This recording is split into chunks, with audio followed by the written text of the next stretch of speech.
What's up everybody, welcome back to the channel. Today's going to be a short video. I'm going to show you what we've been doing with the 4-door, and then this weekend we'll put out a much bigger video as we're going to do some pretty exciting stuff, like some fabrication and the last couple bits of the fuel system.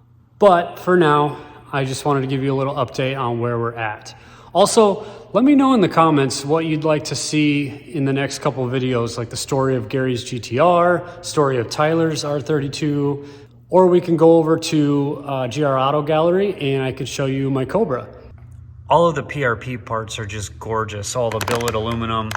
So this is the bracket for the R35 coil packs, wire harness, stocks, the coils themselves, the cast bracket, and the trigger kit. All right, let's get into these coil packs. So first, let's disconnect all of the old ones.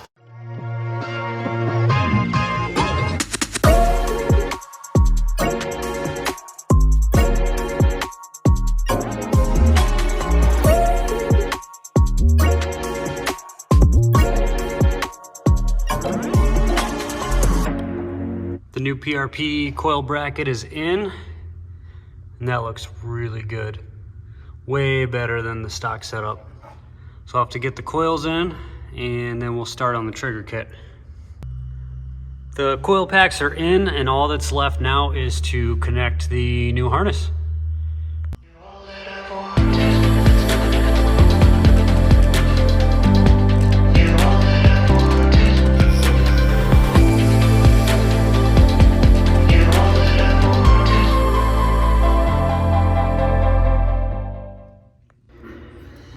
The weather outside is frightful, as they say. It's been snowing sideways all day, but good news is it's nice and warm in here. Jay's on his way over. We're gonna knock some stuff out, work on the trigger kit, the fuel system. It'll be a good time.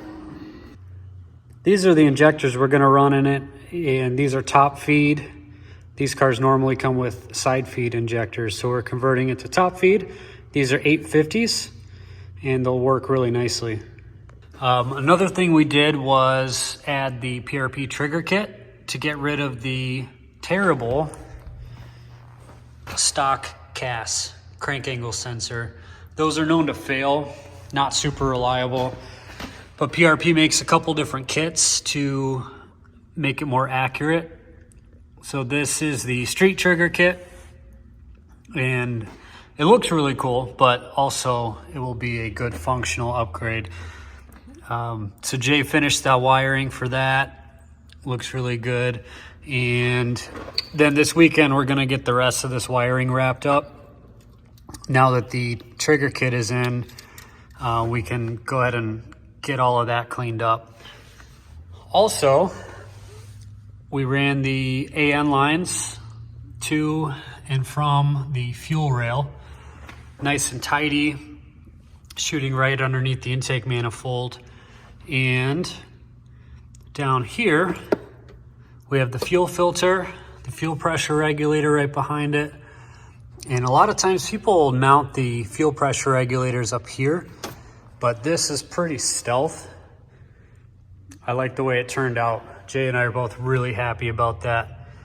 And so yeah, we've got a nice little pop of color down there, and it's pretty out of the way. Everything's just kind of tucked nicely. It's the little details that make a big difference.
We also got the vacuum lines rigged up to go to the boost control solenoid.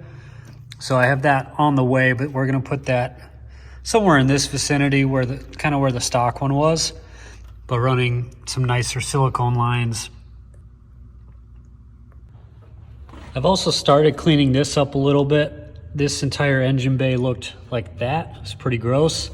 So I've been trying to find the right stuff to clean it without ruining the paint.